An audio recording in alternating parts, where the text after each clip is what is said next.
Bora! Cadê a musiquinha? Cadê o apito? Ah! Agora veio tudo. Se não apitar, não começa o jogo. Deixa eu tirar o volume daqui. Senhoras e senhores, placar ao vivo, no ar mais uma vez, ali por volta de meio-dia e meia, meio-dia e 35. Compartilha aí, você que está assistindo, curte a página da Placar, se é que você já não fez isso. E agora eu quero palmas para quem os São Paulinos consideram o maior camisa 7 da história do clube. Palmas pro Miller aqui ao meu lado. Sensacional, hein? Grande, Rodrigo. Que honra, viu, cara? É um prazer todo meu. Fiquei feliz, né? Eu que fui entrevistado muitos e muitos anos pela revista Placar, que bombava nos 80, como a gente falava anteriormente. Exatamente. E agora, sei, na era digital aí, que o mundo mudou, fiquei muito feliz com a Placar. Que bacana. Temos um acervo muito legal do Miller para mostrar aqui no programa. Mas eu trouxe, Miller, para começar, um acervo pessoal, Pode que é falar. o álbum da Copa União de 88. Acho que essa aqui é Copa 8. União 87, né? É que foram 2 anos. Eu Isso. acho que essa aqui é 88. E tem um time do São Paulo, e era da Placar. Deixa eu mostrar a capa aqui, ó. Pra câmera 7. É isso mesmo? Só tem 3 câmeras, mas essa é a 7. Aquela ali é a 4. Aqui. Placar, ó. Apresenta as figurinhas da Copa União. Agora volta pro geral, que eu vou mostrar o time do São Paulo. Miller, acho que os São Paulinos vão chorar com esse time aqui, ó. Dá uma olhada antes de eu mostrar pra boa eles. lembrança, o Rojas, né? Chileno, que ele jogava no Colo-Colo, o São Paulo contratou ele. Isso. Chegou em 87 ele chegou. É. Zé Teodoro, que veio do Goiás. O Adilson, de Cruzeiro, aqui do interior de São Paulo. Dario Pereira, né? Chegou como... Monstro. Chegou como camisa 10. Depois o Carlos Alberto Silva colocou ele como zagueiro. E aí ficou e fizeram aquela dupla Dario e Oscar. Isso. Por vários anos. Legal você falar isso, que o Dario não veio como zagueiro mesmo, veio como meio Veio campo, mesmo, né? Camisa 10. Camisa 10 ali. Porque o São Paulo, como teve sucesso com o Pedro Rocha, pouca gente sabe disso, né? É. E minha memória é boa para futebol, eu sou saudosista. É. Como ele veio, o São Paulo teve muito sucesso com o Pedro Rocha, que foi um monstro, camisa 10 do São Paulo, eles acharam que o Dario Pereira teria o mesmo sucesso que o Pedro Rocha, mas não teve. E tanto é que o Carlos Alberto Silva colocou ele, né? Recuado como zagueiro, ele explodiu, foi para a seleção uruguaia e fez aquela dupla famosa, Oscar e Dario Pereira, Oscar capitão da seleção brasileira e o Dario Pereira o capitão da seleção uruguaia. Quer Só dizer, isso, só isso. Tem o Nelsinho, lateral esquerdo, que veio da base. Isso. Nelsinho estava já há 10 anos no clube, né? Cabeludão, né? Jogava de meia riada. Exatamente. Bernardo, que veio do Marília, o volante, deixou o Falcão no banco. Teve aqui semana passada o Bernardo. Hoje é grande empresário de futebol. O filho dele tá jogando muito lá fora. Isso. No Red Bull. Exatamente. O Silas, hoje, atualmente, é treinador do Red Bull. Cobra. É o Cobra. Verdade. Tô ligado. Ele teve aqui já também. Quem que apelidou de Cobra? Foi eu. Foi você? Foi eu. Por que cobra, Miller? Agora explica. Ele parecia uma cobra assim, ele, sabe, meio encurvado assim, sabe? Dura serviço. Parece uma cobra, meu. A pele de cobra também. Exatamente. O Pita, meu. É fácil falar do Pita, né, Rodrigo? Pita. O Pita ele nasceu com os meninos da Vila em 78. Isso. Depois ele, em 84, ele veio para o São Paulo. O São Paulo deu meio time em troca do Pita e mais um dinheiro. Você tem uma ideia como o Pita era gênio, né? Só que eu sempre falei pro Pita, você surgiu na época errada. Você surgiu na época que o camisa 10 da seleção brasileira era o Galinho. Aí não tem jeito. O Zico jogando não dá, né? Fica difícil. O Zico jogou. Outro dia, Rodrigo, vou pegar um gancho aqui. Pega. Os caras. Outro dia, mas uns 3 anos atrás, eu trabalhava de comentarista do Sport TV, e o pessoal falou assim: pô, você viu? Aplaudiram o Neymar em Curitiba, né? O time adversário, né? Eu falei assim: meu, isso é velho, meu. O Zico, toda vez que vinha jogar aqui no Morumbi contra São Paulo, Corinthians, Palmeiras e Santos, a torcida, seja do São Paulo adversária, sempre aplaudiu o Zico. Agora, teve um ano, o ano anterior a esse, 87. O ano que o Flamengo foi campeão da Copa União... Que inaugurou a Copa União. Inaugurou. O teu São Paulo atropelou aquele Flamengo no Maracanã 2x0. Na estreia. Na estreia. 2x0. 2x0. 2 gols meus. Aí. No Maracanã. E olha que o Flamengo era um timaço ainda, hein? Tanto é que foi campeão da Copa União. Zé Carlos, Jorginho, Aldair, Edinho... Não, Leandro e Edinho, Aldair era reserva. E Leonardo. E Leonardo. Olha só a defesa. Andrade, Zinho, Bebeto, Renato Zico. Gaúcho, Zico e Ailton.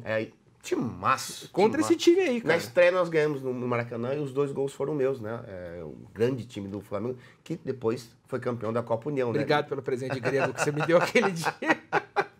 Pita era um gênio. Gênio. Os torcedores de São Paulo que não viram o Pita jogar, infelizmente, vocês acham que o Raí joga bola? O O Raí não jogava 10% que o Pita jogava. É mesmo? Porque o Raí foi um grande jogador eficiente em decisões. Tá. Isso é incontestável.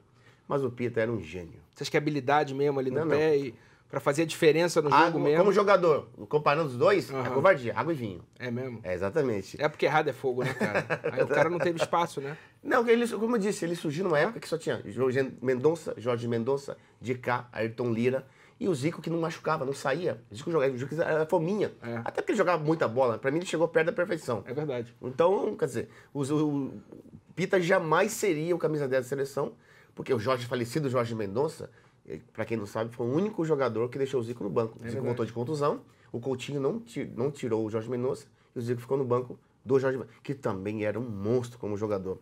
Lê veio da Inter de Limeira, era meia boca.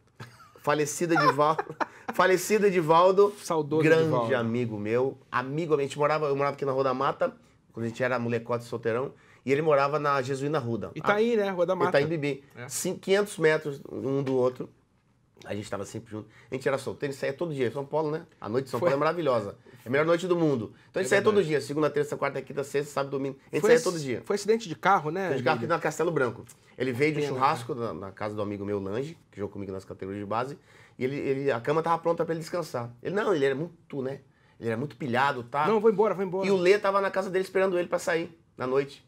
Aí ele veio na madrugada, dormiu no volante e entrou embaixo do caminhão, infelizmente, meu amigo. E quem foi reconhecer o corpo fui eu, que ele era um grande amigo meu, e a família dele é de Patinga, e eu fui reconhecer o Edivaldo, o corpo dele aqui em Boituva. Pô, você lembra de tudo mesmo, né? Gilmar veio do Inter. Gilmar Rinaldi. Gilmar, quando chegou, eu falei assim, pô, vocês são do Inter, você é titular do Inter? Ele falou assim, meu, o Tafarel me atropelando.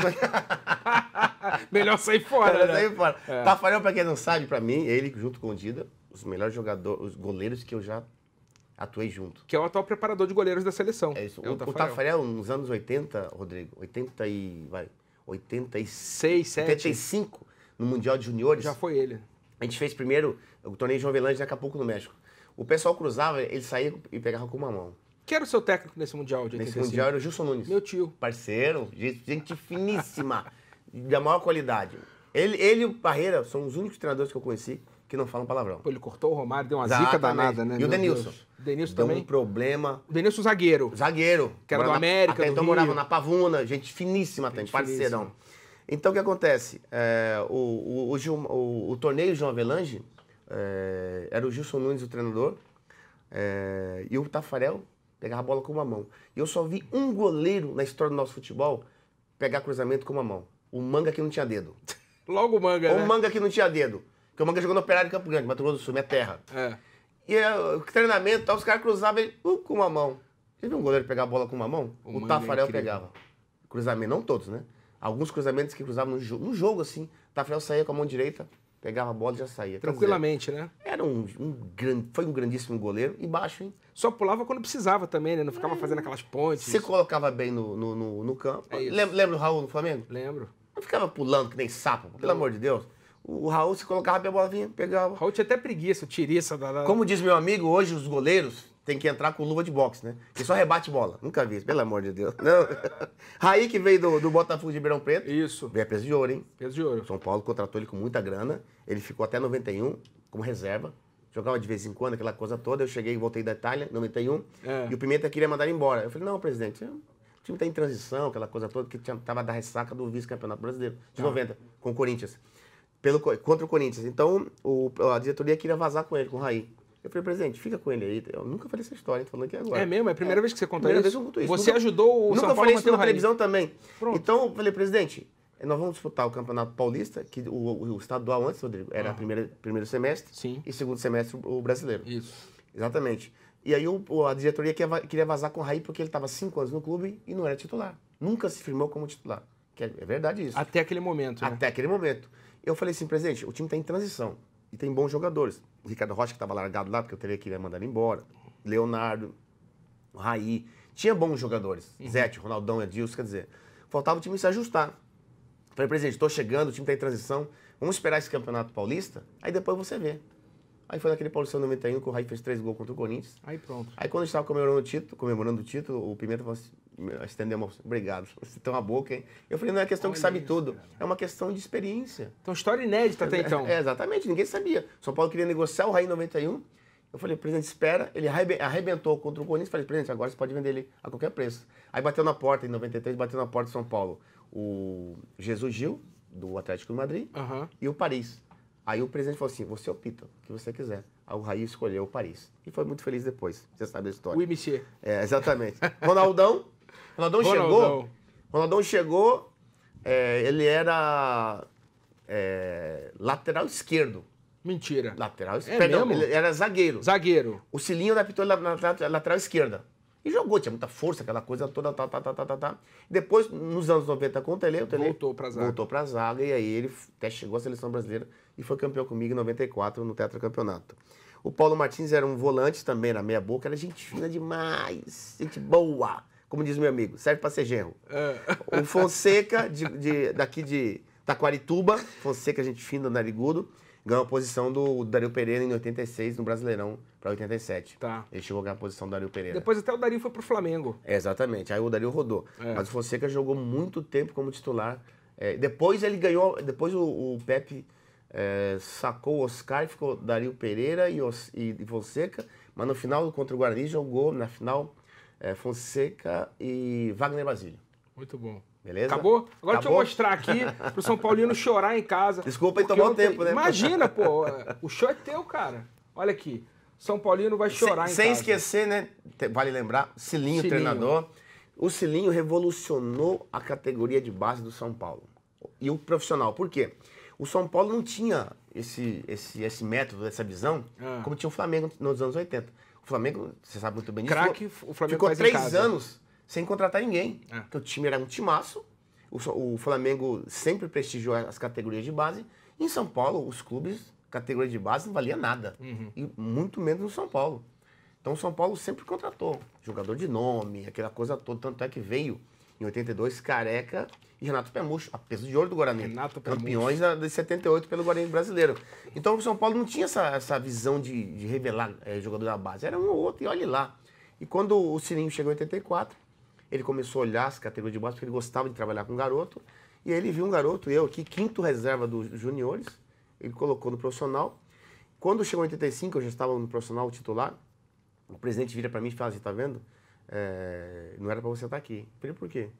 Porque o Cilinho, como revolucionou o futebol amador e profissional, os diretores da base me perguntaram, como você pode promover o 5º reserva dos juniores para profissional? Qual que é o critério que você está colocando aí? Aí o presidente falou assim, tá bom, então eu vou voltar o Miller para essa categoria de base. Só que eu tenho que consultar o Cilinho, né? Tá. O Miller já estava jogando em 84, isso. Você já jogava em 84? 84 eu subi, 5º reserva. Tá. Então o que acontece? Foram consultar o Cilinho. Aí o Cilinho falou assim, olha, eu não conheço os outros 4. Eu conheço o Miller, eu quero ficar com o 5º mesmo. Pronto. Os outros 4 podem vir a se tornar também um grande jogador. Você lembra quem eram os outros 4? Era Silas, o Silas era a seleção de juniores, era o Silas, Rodinei, Renatinho, e tinha mais um que eu me esqueci o nome agora. O Silas até foi eleito o melhor do mundo naquele campeonato mundial de júnior. Foi 85, foi você? Foi eu. Então ele foi o terceiro. Exatamente. A história foi essa, ele contou no carro. Isso, eu fui eleito o primeiro, tanto é que a gente foi campeão mundial, né? Tinha aquela geração do Jorginho e Giovani, que arrebentou grandíssimos jogadores. 8-3, né? Isso, 8-3. 8-5 veio a nossa geração, com o Tafarel, Silas, Balalo, Dida, lateral esquerdo, e nós ganhamos o título lá na Rússia. Então, Miller, antes de pegar aqui as perguntas da galera, porque os comentários estão bombando, você aí que chegou agora, placar ao vivo com o Miller aqui, dando um show, lembra de tudo, sujeito, inacreditável, de todas as histórias. Compartilha aí a nossa live, curte a página da Placar, se é que você já não fez isso. E, antes de mergulhar nas perguntas, Miller, o que acontece hoje com esse São Paulo aqui que a gente mostrou, de novo, que só tinha figurinha carimbada, que eram os craques do campeonato? O que acontece hoje com o time do Morumbi? Elenco, técnico, qual é a tua análise do momento do São Paulo, que ontem perdeu para o Atlético Paranaense e não conseguiu ganhar lá ainda na Arena da Baixada? Olha, Rodrigo, você sabe muito bem que o futebol mudou tanto dentro como fora de campo. O futebol virou um negócio. Mas tirando isso, eu quero dizer o seguinte, o São Paulo passa até hoje por grandes dificuldades financeiras. Passa porque a diretoria anterior deixou uma herança maldita pro Leco, né? É bem verdade isso. E teve aqueles problemas todos com o Carlos Miguel Aidar, tá, etc, o Leco. Que sumiu, né? Isso. Aí a presidência caiu no colo do Leco, por conta do estatuto, e hoje, esse ano, ele foi reeleito. Perdão, ele foi eleito até 2019. E ele está pegando o São Paulo endividado, com muitos problemas financeiros mesmo. É bem verdade que fez quase 200 milhões agora no primeiro semestre, só com venda de jogadores. Pois é. De base, hein? Lógico, o Maicon agora que vai sair, mas assim, o Maicon 4 milhões de euros, quer dizer, quase que nada. O São Paulo pagou nele 24 e vende por 4, quer dizer... E foi um pouco superestimado no Brasil. Exatamente, o Maicon, né? por conta daquele Libertadores que foi no gol, que até virou herói, Isso. num hiato, num espaço que a carência é tão grande de ídolos. O Rogério Ceni tinha acabado de parar, ele pegou e assumiu isso aí sem querer, a torcida abraçou ele como ídolo, quer dizer, não um ídolo positivo como um grande jogador, sim como um herói, como um corajoso que foi o Maicon dentro do São Paulo. Naquele momento. Então acho que o São Paulo tem contratado mal, é bem verdade também dizer. O São Paulo, a única contratação que eu vi que o São Paulo contratou muito bem foi o Lucas Prato. Que ele briga por ser titular na seleção da Argentina, isso é verdade. Sim. Mas não basta só ter o Lucas Prato, Rodrigo, você sabe disso. O São Paulo tem bons jogadores, assim, em termos individuais, ele não tem um time formado. Pode ver que o São Paulo oscila muito, perdeu para o Atlético Mineiro no Morumbi, e agora perde para o Atlético Paranaense ontem, quer dizer, o time oscila muito por quê? Até porque o Rogério Ceni está começando como treinador, para mim não é um treinador ainda, ele ainda está na transição de jogador para treinador, não fez uma preparação adequada e ele paga por isso. Ontem, de novo, ele lançou 3 zagueiros. O São Paulo não pode jogar com 3 zagueiros. Se você tem, como o Lazarone 90, Moser, Ricardo Rocha... Mauro Galvão. Mauro Galvão. Aí pode jogar, Aí né? você pode jogar com 4 zagueiros, não tem problema. Agora o São Paulo joga jogou ontem, com 3 zagueiros. Jogou com 3 zagueiros. Né? Quer dizer, não tô lembrando o nome dos 3 zagueiros. Mas pra você ver. Mas não tem 3 zagueiros. Em 2006, 7, 8, que foi tricampeão. O Militão era um deles. Olha o nome do Militão, pelo amor de Deus. Então o que acontece? Quando o Muricy foi tricampeão, em 2006, 7, 8, tinha André Dias, joga muita bola. Uhum.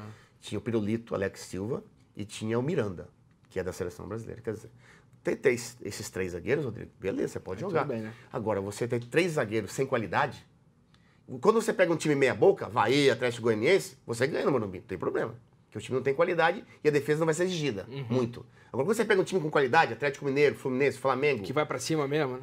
Santos, Palmeiras, vai pra cima? Quer dizer, ontem perdeu, eu acho que perdeu. E o São Paulo não jogou mal ontem, não. Não jogou mal. Não jogou mal. Teve mais posse de bola. Exatamente. Mas só que tem uma coisa, não transformou isso em qualidade, em gol, né? Em gol, em finalização, em eficiência. Eu acho que o São Paulo perdeu para um time ontem, que um time é candidato a rebaixamento também, a lutar para não cair, o Atlético Paranaense, que está jogando muito mal. Ressuscitou o Atlético Paranaense, porque o Atlético Paranaense achou um gol de bola parada, depois não fez mais nada. Aí o São Paulo em cima, o Rogério Ceni fez todas as mudanças possíveis e o time não conseguiu reagir positivamente. Por quê? Porque falta qualidade, falta ter um time com uma identidade formada. O São Paulo não tem ainda. E nesse ponto falta segurança para o jogador arriscar também. O cara fica com medo de errar e ser vaiado. Porque, Rodrigo, à medida que você vai perdendo, a confiança vai acabando também. Vai diminuindo, né? Exatamente, isso é normal na bola. Claro, isso não serve para todo jogador. Porque o Lucas Prato nunca vai perder sua confiança. O Renan, que é o titular absoluto de São Paulo, nunca vai perder sua confiança. Mas fica aquele astral no time, mas né? Mas a defesa, o problema do São Paulo, Rodrigo, é a defesa. E o meio-campo, tipo assim, o Jusilei joga sozinho, que é um grande jogador. Só que ele joga sozinho. O Cícero não marca. Pra mim, o Cícero nunca tem que ser o camisa 10 do São Paulo. O Cueva, ele joga só quando quer. Ontem, a gente não viu falar o nome do Cueva no campo. Quer dizer, quem sofre com isso? Lucas Prato. Quem sofre com isso? A defesa, quando estoura lá, não tem eficiência, não tem recuperação, joga em linha. E o Atlético Paranaense ontem, achou um gol, recuou, o São Paulo não teve capacidade para poder empatar e virar o jogo, quer dizer, ressuscitou o Atlético Paranaense. E o Rogério Ceni, contra essas equipes de qualidade, se entrar com 3 zagueiros, vai perder sempre. Muito bem. Hoje ainda tem mais alguns jogos do Campeonato Brasileiro para encerrar a rodada. Amanhã a gente fala disso. Deixa eu passar aqui nos comentários. O Aguinaldo Carvalho está na área. O Lucas Mola dá parabéns ao programa e dá parabéns ao Miller pela carreira. Jogou nos 4 grandes. Mas qual time foi melhor? Aquele Palmeiras ou aquele São Paulo? Quer dizer, o Miller jogou... Primeiro precisa resolver assim. Qual São Paulo era melhor? Esse aqui que a gente mostrou ou que foi campeão mundial? O São Paulo da década de 90 teve mais resultados. Aham. Mas o melhor São Paulo foi de 85. Não foi nem esse aqui, foi o anterior ainda. 85, que era Gilmar, Zé Teodoro, Oscar, Dario Pereira e Nelsinho. Bernardo, depois veio Falcão, Silas e Pita. Eu, Careca e Sidney. Nossa. Esse São Paulo era imbatível. Naquele Paulistão, Nossa. o Careca fez 25 gols. Eu fui vice-artilheiro com 23. A defesa menos vazada, melhor ataque do campeonato, melhor público, melhor renda, melhor tudo. Quer dizer, aquele São Paulo era muito melhor que o São Paulo da década de 90. Só que conquistou pouco. Conquistou só dois Paulistão e um brasileiro. Brasileiro de 86, né? E que acabou em 87. Que acabou em 87. Tinha isso antigamente, viu, gente? O campeonato atravessava o ano. Ai, meu Deus. Kleber Santos, esse é o álbum da Copa União de 87, é verdade. Paulo Henrique também confirmando. Que mais? O Stefan Maier, um dos maiores atacantes do São Paulo, ganhou tudo no tricolor. O maior camisa 7 da história do clube, dizem. E eu preciso dar um depoimento aqui, porque 80%, Miller, dos jogadores que eu já entrevistei, já tive fazendo programa assim, quando surge a pergunta, qual foi o teu melhor parceiro de ataque, 80% das vezes o cara que jogou contigo fala, é o Miller. Por quê, hein, cara? Porque por uma simples razão. Diziam que você era muito inteligente jogando. Quando eu comecei jogando, Rodrigo, o Silinho impregnou na minha cabeça. E eu aprendi no futebol que a cabeça joga tanto quanto os pés. E o Silinho impregnou na minha cabeça. Você é veloz, você tem que colocar em prática o teu potencial, a velocidade. Então eu colocava em prática a minha velocidade. Então o Miller de 85, 86, era aquele Miller corredor. Porque sempre tive muita velocidade, né? Mas só que eu não sabia que eu tinha um potencial a mais. Eu tinha, mas não sabia que tinha. Quando eu fui jogar na Itália, você sabe muito bem que os treinadores lá, europeu, pra te cumprimentar, europeu é frio, é orgulhoso, é uns mala do caramba. Então o que acontece? O treinador do Torino era o Didi Radic. Hoje está com mal de Parkinson, de Alzheimer, né? Mas foi um grande treinador do Torino da década de 70 e 80. Ele chegou para mim um dia, a gente estava ali aquecendo para treinar. Ele disse, Luiz, a gente tinha que chamar o treinador de Mister, né? Fala, Mister. Ele disse, sabia que você é um 40 class? 40 class é um craque. Sabia que você é um craque? Eu disse, não. Ele, então, você não sabia, mas você é um craque. Você joga melhor que qualquer atacante. E naquele ano, todo time grande tinha grandes jogadores. Sim. O Milan com o trio holandês. Sim. Raika... Bota a foto do Miller aí no Torino, a gente tem no arquivo. Exatamente. Raika, Van Basten e Gullit. Maradona, alemão e Careca, quer dizer... Aí, molecote. Tinha acabado de chegar no Torino. Linda camisa. Você tem guardado ainda, não? Tem. Meu primeiro ano de Torino, 88. Que legal. E ele disse assim, ó, só que o teu potencial tá guardado dentro. Você tem uma técnica apurada e você não sabe que tem. O dia que você colocar em prática a técnica com a velocidade, você vai se tornar o melhor jogador do mundo. Virou as costas e saiu. Aquilo pra mim foi uma bomba no meu coração. E eu comecei a colocar a técnica junto com a velocidade, que eu não sabia que tinha, mas não sabia que tinha. Daquele momento em diante, Rodrigo, por isso que nessa transição, quando eu voltei pro Brasil, pro São Paulo, joguei no Palmeiras, Santos, Corinthians, etc., os meus companheiros de ataque, inclusive o Bebeto, Sim. o Bebeto adorava, o Bebeto Careca, eles adoravam jogar comigo na seleção. Por quê? Porque eu não era fominha.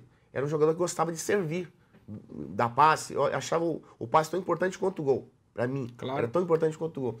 Então, eu fiz várias duplas de ataque com o Romário, com o Bebeto, com o Careca, com o Luizão no Palmeiras, com o Marcelo Ramos no Cruzeiro. Marcelo Ramos foi um grande jogador também. Foi. Então, essa transição para mim foi importante porque quando eu coloquei em prática, aliei a velocidade com a técnica, meu futebol só cresceu. Por isso que eu joguei depois sempre em alto nível. Sensacional. O Deoclésio pergunta qual desses aí foi o teu melhor parceiro de ataque?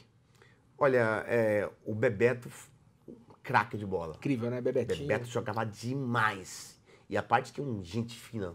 O Romário, gênio da área. A gente, nos treinamentos, a gente fez uma excursão para a Europa. E o treinador era o saudoso Carlos Alberto Silva. E jogava no ataque eu e Mirandinha. E às vezes o Romário estava no banco. Mirandinha é aquele que foi pro Newcastle. Exatamente. O primeiro brasileiro a entrar na Premier League. Né? Exatamente. E no treinamento de finalização, a bola vinha no Romário e ele, pum, caramba, um cara frio para finalizar. Ele era terrível. Ele Incrível, tinha um poder de finalização muito grande.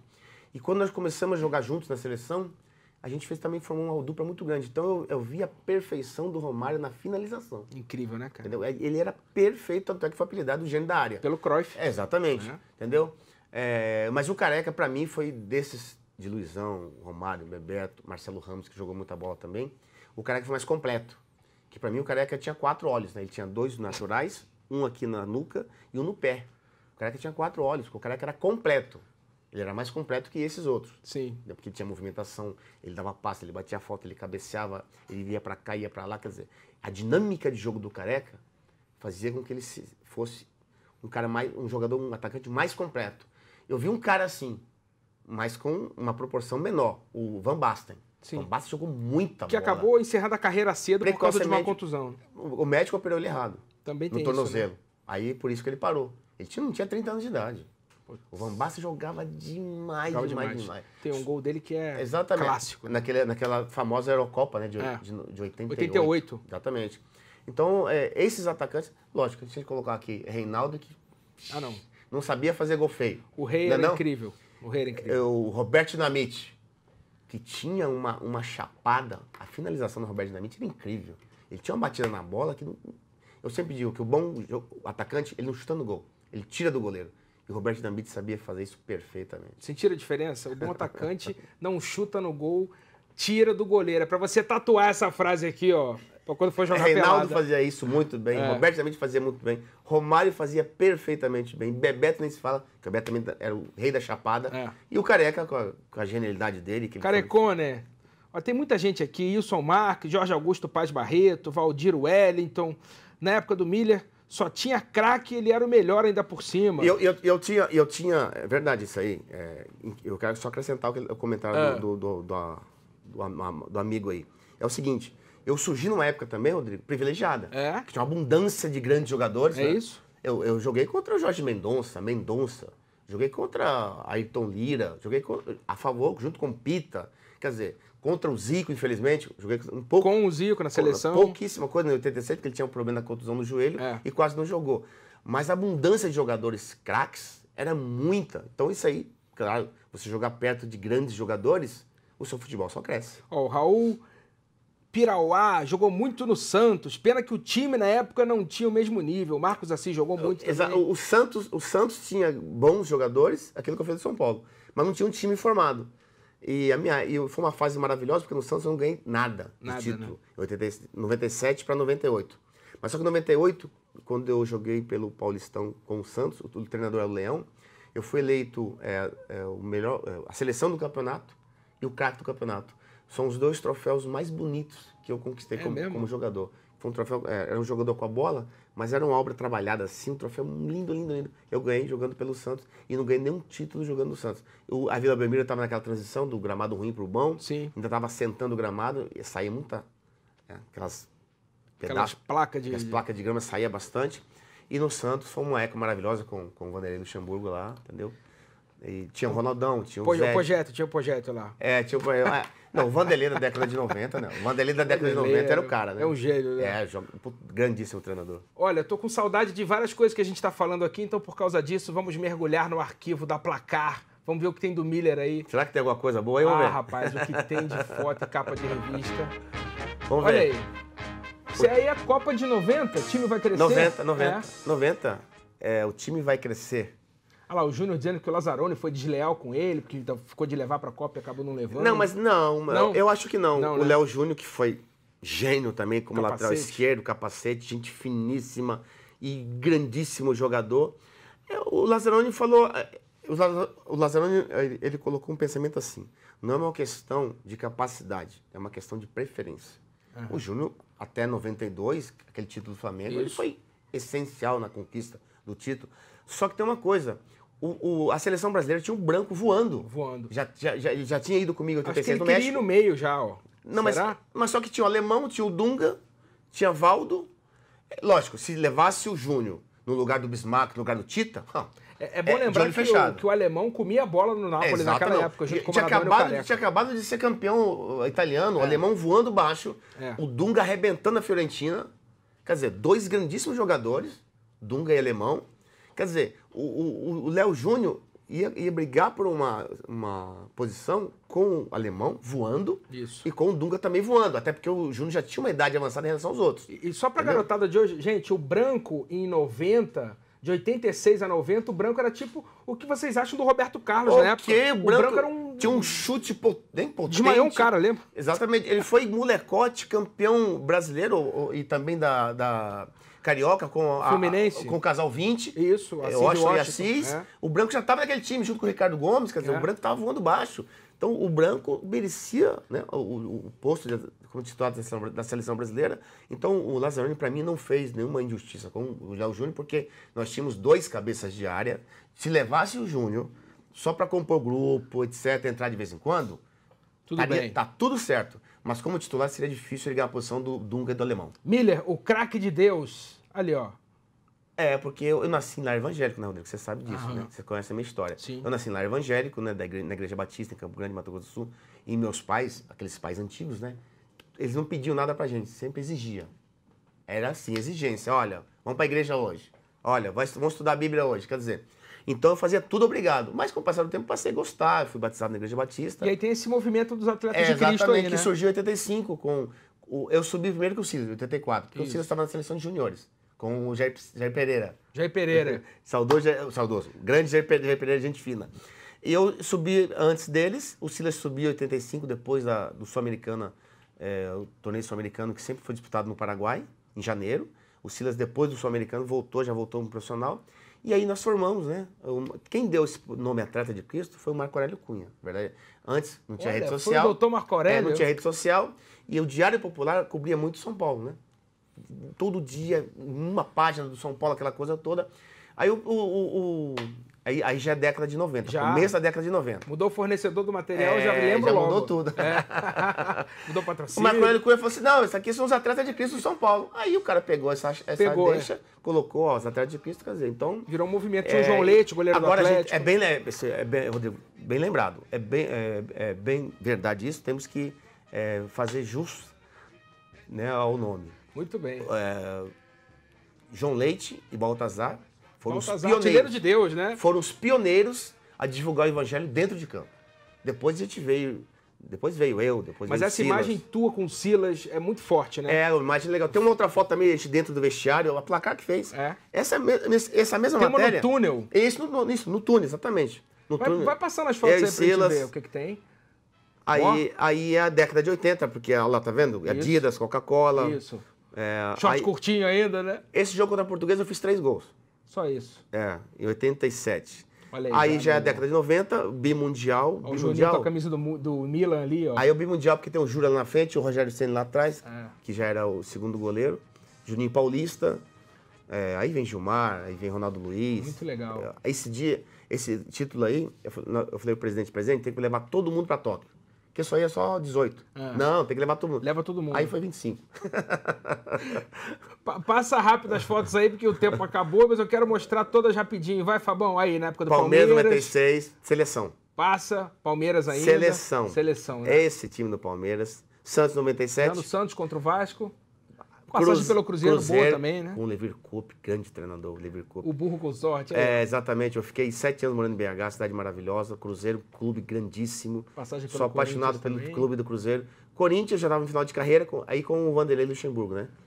2000, 2001. Passou pelo São Caetano também? 2001, fui vice-campeão brasileiro. Perdemos pro Atlético Paranaense. Era o Jair Pisserni. Até na Luz, ó. Jair Pisserni não sabia nada. Na Luz é meu final de carreira, 2004, 3 ou 4. 2003, 2004, na Lusa. Final de carreira, fiz um gol pela Lusa, 86 no México. 86, fatídico jogo com a França. Saudoso Sócrates. Tem uma história do Sócrates. Essa é a minha primeira Copa, eu e Branco, né? Primeira Copa, molecote. No vestiário, a gente se trocando, a gente se aquecia no campo, né? No Jalisco aí, estádio Jalisco, maravilhoso, em Guadalajara. Aí foi um amistoso em Goiânia. Você lembra pelo estádio lá atrás, né? Alemanha Oriental. Não, porque esse chute eu errei. Eu errei o chute, só que a bola ficou no meu pé. Por isso você lembra, era raro, era raridade você errar o chute, aí você lembra. Eu errei o chute, mas a bola ficou ainda no meu pé, aí eu fiz o gol, porque o goleiro tinha caído. Aí já 93, né? Copa América no Equador. Nós saímos contra a Argentina, que o boiadeiro perdeu o pênalti, né? Parreira já era o treinador da... E nesse jogo aí, o Zete assumiu a posição de titular, porque o Tafarel tava meia boca, tá? O Zete entrou como titular. O Tafarel quase não jogava na Itália, né? O Tafarel veio pro Atlético Mineiro, e aí foi que o Gatão o treinador de goleiro que recuperou o Taffarel, e o Taffarel voltou para a seleção em grande... Antes de terminar, eu só quero mostrar... Já acabou? Uma coisa... Já Pô, tamo aqui, rápido, meu. É muita resenha, rapaz. Tem que Resenha trazer o fora. Miller uma vez por semana. Tem que arrumar um cascalho aí pra trazer esse cara toda semana. Bota aquela foto da história do livro dele que tá no Instagram, que eu quero saber se já tá sendo escrito, já tá pronto, tá pra ser lançado. Tá legal. Se o dinheiro foi levantado. Porque a Isso. galera tá esperando um livro teu, né? Uma biografia. Sempre me falaram isso. Eu nunca prestei atenção, nunca gostei. O Anderson, que mora em Brasília, é um cruzeirense roxo. Ele, pô, vamos lançar um livro, deixa que eu faço tudo a correria, deixa eu fazer do meu jeito. Eu falei, então se vira. Aí ele lançou essa campanha, né? Pô, ajude pra biografia do Miller, tá? E ele tá fazendo, né, grandes entrevistas. Foi lá na Itália agora, entrevistou Baresi, Maldini, os jogadores que jogaram comigo no Torino, Roberto Craveiro, etc, etc. E ontem ele entrevistou o Vanderlei Luxemburgo, o Benessi Queiroz, que é gerente do Cruzeiro até hoje. Não vai ser do Cruzeiro no caixão, Benessi. E o Vanderlei, né?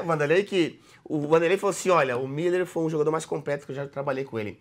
Ele falou assim, é mais completo que o Zidane. Por que ele falou isso? Por quê? Porque o Zidane, ele era contratado da Adidas até então, em 2006, 2007. E ele veio a São Paulo, pela Adidas. E ele veio, tá, etc, entrevistaram ele, perguntaram, Zidane, qual o jogador que você gostou, etc, que você se inspirou? Ele falou assim, ó, sempre me inspirei no Miller. Pra mim foi um grande jogador, eu sempre fui fã dele, quer dizer, o Zidane fala isso. E o Luxemburgo dirigiu o Zidane. Exatamente, pra mim foi um orgulho muito grande o Zidane falar isso. E hoje é um dos melhores treinadores do mundo. Então né? vai sair a biografia. Vai sair em novembro ou dezembro, porque é o mês legal pra lançar, né? E a capa é surpresa, não posso mostrar agora. Tá bom. Mas o colega meu, Alfredo, na Mosca, uma agência aqui em São Paulo, um grande São Paulino, ele fez uma capa maravilhosa, eu amei no primeiro instante. Vai ser bonito. Enquanto a gente não vê a capa, você ganha a capa da revista Placar. Ah, que legal. Com o Guia do Brasileirão pra você acompanhar. Hoje em dia os jovens não lêem mais, mas eu leio. Eu tenho 5.000 livros na minha casa, eu leio. Lógico, eu também vejo a internet, mas eu gosto de ler papel. Eu gosto de papel. Leia. Então é isso, apito final para o Placar ao Vivo de hoje. Palmas pro nosso convidado, Miller. Vou voltar, hein? Pouco tempo, Você meu. deu um show, hein, cara? Pô, que nada. Por isso que eu gosto de melhor atacante aí, ó. A bola vem rápido. É que eu pensava rápido, jogava rápido e falo rápido. Vambora que a Rebeca já tá chorando lá. A minha filha tá chorando, tá com Tchau. fome. Valeu.